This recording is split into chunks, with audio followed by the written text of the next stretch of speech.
Today we are going to start with the topic calorimetry. इस calorimetry topic का जो सबसे फर्स्ट पार्ट आता है वो है आपका क्या, that is a concept of heat.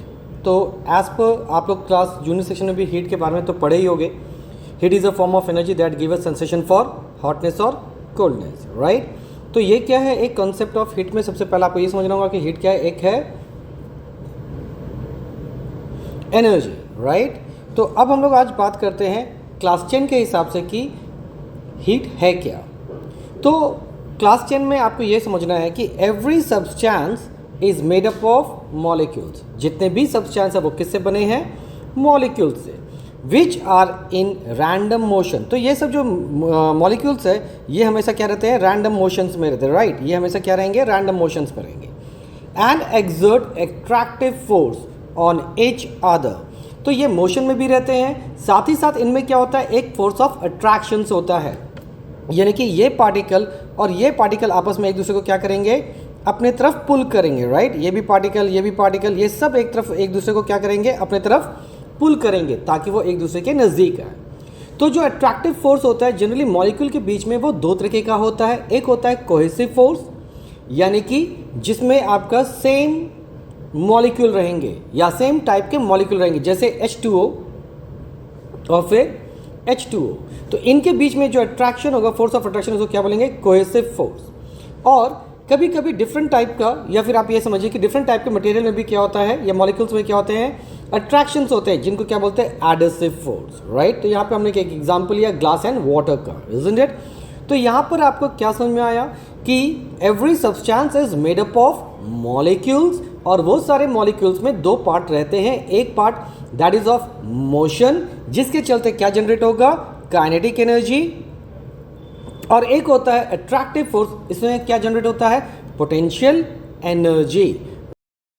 अब हम लोग ये समझे कि कॉन्सेप्ट ऑफ हीट का सेकेंड पार्ट जो आ रहा है वो ये आ रहा है कि मॉलिक्यूलर प्रोसेस है क्या, यानी कि एक मॉलिक्यूल में क्या क्या चीज़ें अवेलेबल रहती हैं।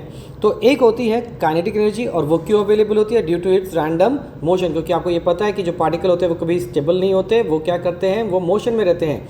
While we talk of solid, तो सॉलिड में आपको ये पता है कि एक जो पार्टिकल है वो अपने पोजीशन से मूव तो नहीं करता, पर उनमें हमें क्या रहती है, हमेशा वाइब्रेशंस रहती है, राइट। वो अपने पोजीशन पे ही क्या करते हैं, vibrate to and fro motions करते हैं। While we talk of fluid like gases and liquid, वो क्या करते हैं, अगर हम लिक्विड की बात करें तो लिक्विड जो पार्टिकल्स होते हैं वो क्या करते हैं, रैंडम मोशन में रहते हैं, लेकिन विद इन द बाउंड्री, मतलब ये मॉलिक्यूल यहीं पे मोशन करते चले जाते हैं। लाइक अगर हम लोग बात करते हैं गैसेस की, तो गैसेस में कोई बाउंडेशंस नहीं होता, वो क्या करेंगे, वो पूरे जगह मूव करते चले जाएंगे, right. That is kinetic energy. Now we are talking about the potential energy. तो पोटेंशियल एनर्जी की होता है due to the attractive forces between the molecule. Suppose ये मॉलिक्यूल 1 है और ये मॉलिक्यूल 2 है, तो इनके बीच में क्या है, एक अट्रैक्टिव फोर्स। इस फोर्स की वजह से क्या जनरेट होगा, पोटेंशियल एनर्जी। ना अभी हम लोग नेक्स्ट सेक्शन में आते हैं। The sum of potential energy and kinetic energy are called internal energy. तो अब देखिए, जनरली आप तो ये भी कह सकते हो, या फिर यहाँ पे एवरेज वैल्यू लिया जाता है। क्या लेंगे हम लोग, एवरेज वैल्यू। क्यों, क्योंकि आप समझो एक मॉलिक्यूल से मैटर तो नहीं बना, मैटर बना है नंबर ऑफ मॉलिक्यूल से, बहुत सारे मॉलिक्यूल से बना है। इस मॉलिक्यूल की अपनी क्या होगी, काइनेटिक एनर्जी, इस मॉलिक्यूल की अपनी क्या होगी, काइनेटिक एनर्जी, इसकी भी होगी अपनी, right.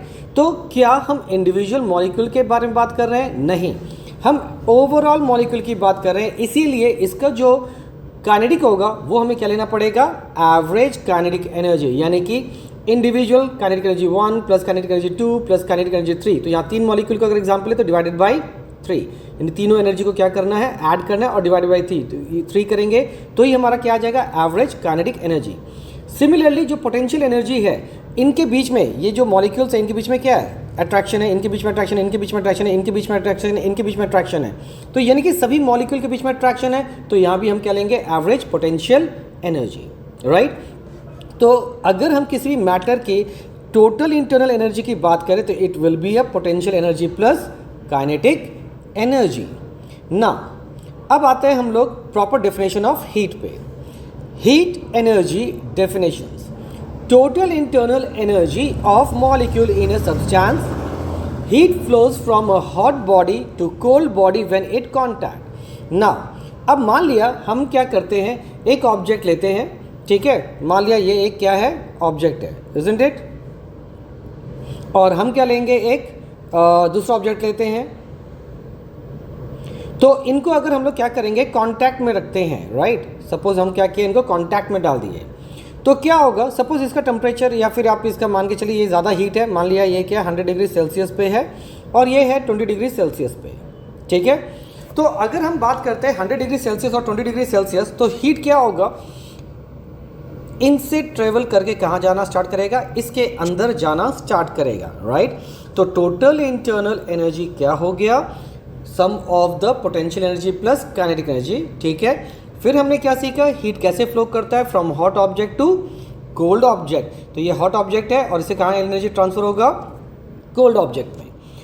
Warming the cold body and cooling the hot body. तो यहाँ पे आप देखोगे, जनरली आप ये कॉमन एक्सपीरियंस आप घर पे भी देखना, अभी तो ठंडी का मौसम है, तो यानी कि आप देखना कि आपके पास जब एक कोल्ड वाटर में जब हॉट वाटर आप डालोगे तो क्या पाओगे आप ये पाओगे कि जो हॉट वाटर था जिसका टेम्परेचर मान लिया आपने क्या किया था 80 डिग्री सेल्सियस कर दिया था, वो हो जाएगा 40 डिग्री में या फिर 30 डिग्री पे, और जो कोल्ड वाटर है वो बढ़ के हो जाएगा कितना, लगभग 30 डिग्री सेल्सियस पे।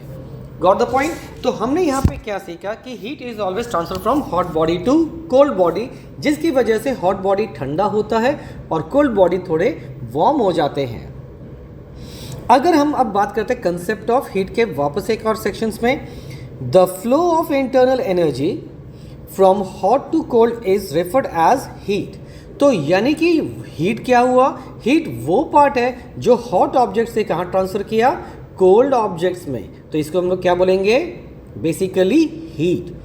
Heat is a measurable quantity, और आप ये याद रखना हीट को आप मेजर कर सकते हो, और जिसको हम लोग क्या बोलते हैं, calorimetry, and its measurement is called calorimetry. तो कैलोरीमेट्री के थ्रू हम इसको मेजर कर सकते हैं, मतलब we can get the value of heat. हम लोग बात करेंगे किसके बारे में, अब हम लोग बात करने वाले हैं यूनिट ऑफ हीट के बारे में, यूनिट ऑफ हीट के बारे में। तो एसआई यूनिट जब भी कोई पूछता है, एसआई का मतलब क्या होता है, स्टैंडर्ड इंटरनेशनली यूनिट्स, राइट, जो कि पूरे वर्ल्ड में चलता है और पूरे वर्ल्ड में इसका क्या है, रिकॉग्नाइजेशन किए जाते हैं। तो ये क्या है, joule, that is J, right. तो कैलोरी जो एसआई यूनिट है of heat energy is joule. While we talk of other units, तो अदर यूनिट में नेक्स्ट जो आता है वो क्या आता है, कैलोरी, ठीक है। ये वर्ड आप बहुत कॉमन सुने होंगे, जितने भी आपके खाने का जो पैकेट्स होते हैं ना उसमें देखना किलो कैलोरी लिखा रहता है, राइट। तो ये कैलोरी है क्या, बेसिकली अगर आप एक कंटेनर लीजिए, उसमें आप 1 ग्राम वाटर लीजिए, राइट, और इसमें कितना का चेंज इन टेम्परेचर लाएंगे, दैट इज 1 डिग्री सेल्सियस का। कहाँ से कहाँ तक, 14.5 डिग्री सेल्सियस से लेके 15.5 डिग्री सेल्सियस तक। तो ये खुद ब खुद तो जाएगा नहीं, आपको क्या देना होगा, आपको हीट देना होगा, राइट। तो ये जो अमाउंट ऑफ टेम्परेचर बढ़ेगा, यानी 1 डिग्री का जो चेंज होगा due to the absorption of heat, तो जितना हीट एब्जॉर्ब होगा वही बनता है कैलोरी। समझ में आ रहा है? तो फिर से एक बार समझिए कि 1 डिग्री रेज करने में जितना हीट एनर्जी रिक्वायर्ड होता है from 14.5 degree Celsius to 15.5 degree Celsius, that is term to be as calorie. अब देखो, अब हम लोग बात करते हैं कि ये जो 14.5 है और जो 15.5 है, ये मार्किंग क्यों किया गया, राइट। देखिए, ये मार्किंग इसलिए किया गया क्योंकि 14.5 डिग्री जो सेल्सियस होता है, राइट, ये जो टेम्परेचर है इस पे ये कहा जाता है कि जो लिक्विड होता है थ्रू आउट यूनिफॉर्म क्या होता है, हीटेड हो जाता है। क्योंकि इससे पहले अगर आप टेम्परेचर लेते हैं, सपोज 10 डिग्री लिया, 20 डिग्री 10 डिग्री लिया, या फिर आपने लिया 5 डिग्री 4 डिग्री, उस केस में क्या होगा, ये हीट जब देना स्टार्ट करो तो कुछ ही पार्ट क्या होगा, हीटेड होगा, और बाकी पार्ट क्या होगा, थोड़ा सा टेम्परेचर डिफरेंस रहेगा। लेकिन ये एज्यूम किया जाता है कि 14.5 रीच होते होते ये लिक्विड थ्रू आउट क्या हो जाता है, यूनिफॉर्म होता है। अब हम लोग आगे आते हैं मोर, तो यहाँ पे है देखिए वापस एक बार हीट देख लेते हैं definition wise. Heat energy required to raise the temperature of 1 gram of water by 1 degree Celsius, more precisely from 14.5 degree Celsius to 15.5. ये ध्यान रखिएगा, ये मेंशन करना ज़रूरी होता है. अब हम लोग इसके बिगर यूनिट की बात करते हैं, that is of kilo calorie. तो किलो कैलोरी क्या, देखिए किलो का मतलब ही, ये वर्ड जो है ना इसका मतलब ही क्या होता है 1000. ये ध्यान रखिएगा. जैसे आप लोग 1 kg बोलते हैं, 1 किलोग्राम यानी कि 1000 ग्राम.